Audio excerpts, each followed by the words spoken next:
Okay, today we're going to build a vinyl fence, but before we did that, we wanted to show you the first two fences that we built. Like any new project, it's something you learn along your way.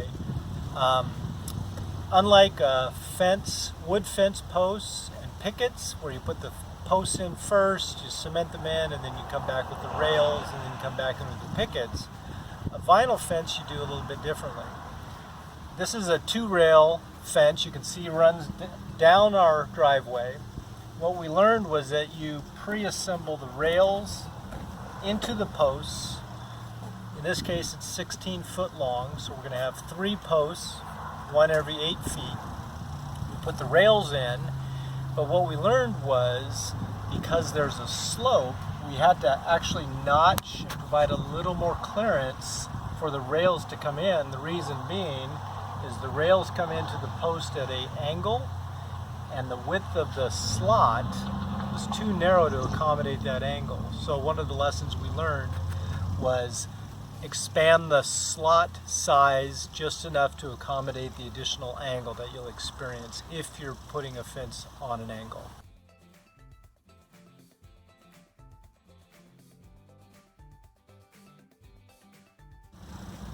So as I explained, we put the rails and the post together first.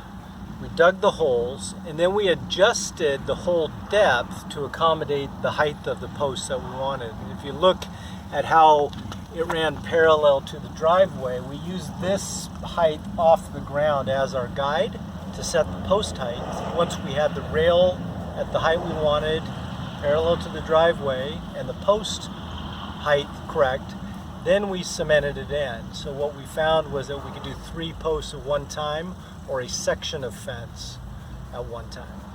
And once the rails, the posts were in, and things were set, you can add different types of caps. In this case, it's a basic post cap. There's lots of different styles.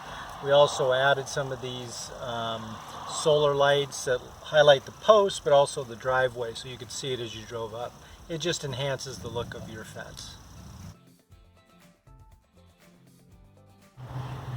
Okay, this is the second fence that we built, and there was a lot of learning that took place with the first one I just showed you. The difference with this one is it's 3 rails high versus 2, but we followed the same process. We first established the height off the ground before we positioned the height or the depth of the posts.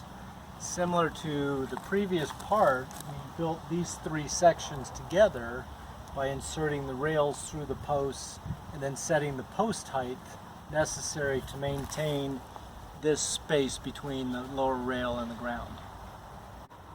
I mentioned in the previous project, our first rail, the second fence, we had to notch out the slots here for the rail again because of the angle. This is going down the hill, so you'll notice that we slotted it here and here to add a little bit more clearance through the post. Okay, I just wanted to point out that because this fence also is on a slope, we had to route the top portion of the slot about 1/4 of an inch, provide clearance for the rails, so each of the 3 slots. And then on the downhill side, we routed about 1/4 inch on the bottom side of the slot to allow that additional space needed for the rail through the post. This is our third fence project. Hopefully we've learned from the first fence and the second fence. The good news is that this is going to be on a level grade, so there won't be much adjustment for the slots in the fence posts. We're going to start with this anchor post, and I want to point out that if you look inside, there's a 4x4 post. That post is going to help this anchor post secure our gates, and it's also going to be our starting point going that direction with our new fence. We've got our anchor post, we've got our line. And this line is going to serve 2 purposes. One, it will help us maintain the same plane on the posts that we'll be putting in with this anchor post.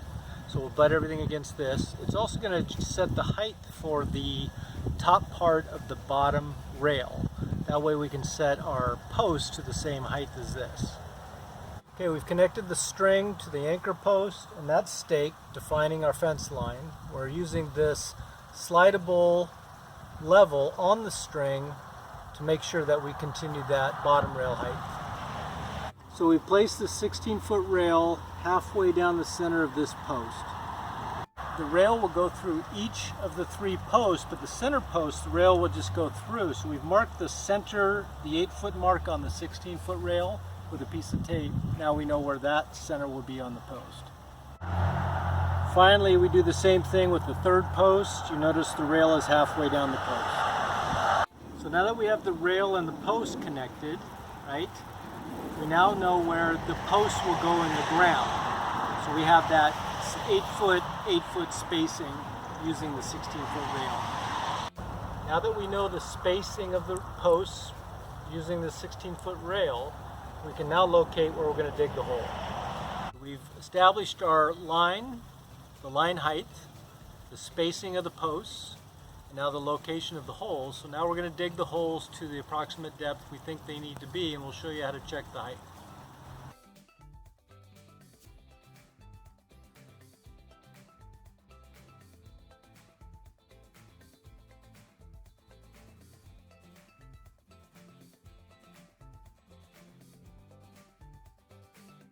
Okay, now that we've positioned all our posts, now we need to set the height of the post and cut them off.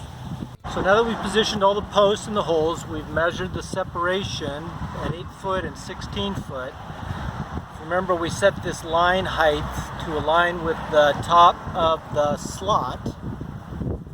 So what we're going to do now is we're going to mark this, the top of the slot, so we know how much we have to cut off the bottom of the post to bring this down to align with the base post.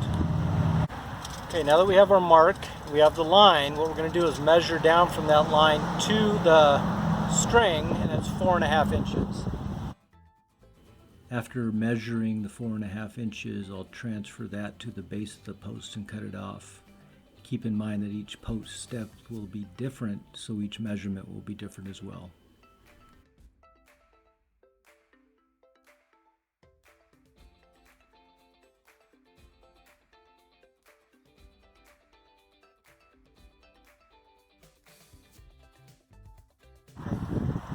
Alright, so we've positioned the first post with the anchor post. We're now positioning the 3rd post, and you see the rail runs all the way through. Now that we've got this 3rd post height set, we're double checking the position vertically with the rails. Now what we're going to do is lean this post away to insert the rails and then push it back to lock them in place. So now that we've got the post, the rails in, we're going to cement these in place.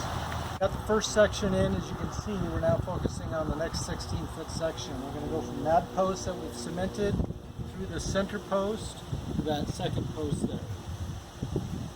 Okay, so we've positioned the posts. We've got the right slope. We're tying to the string.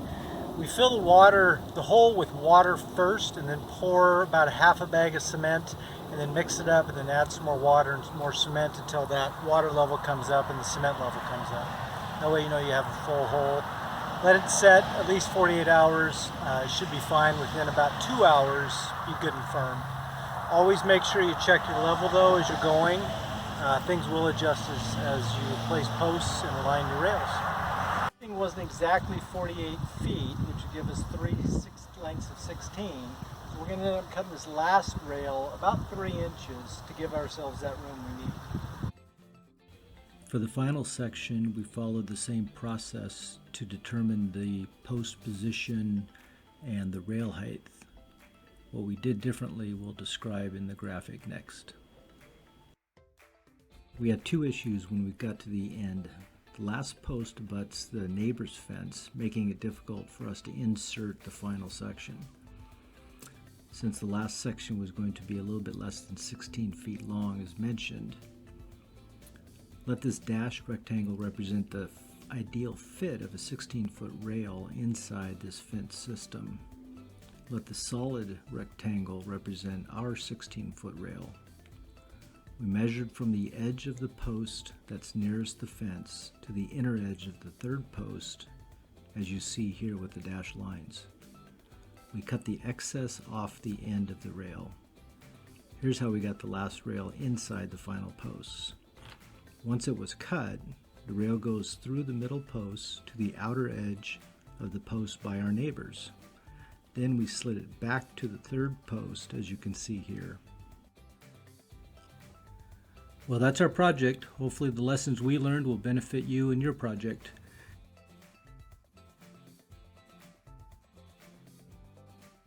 Middle, I'll check up and down the string.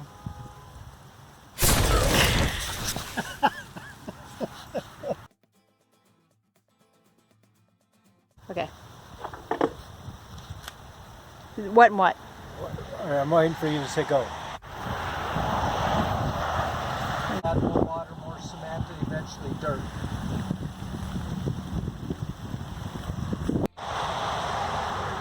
Okay.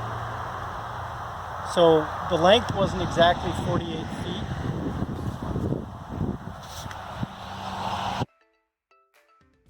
Feel free to give this video a like and subscribe to our channel. Also, leave any comments or questions you may have. Thanks again.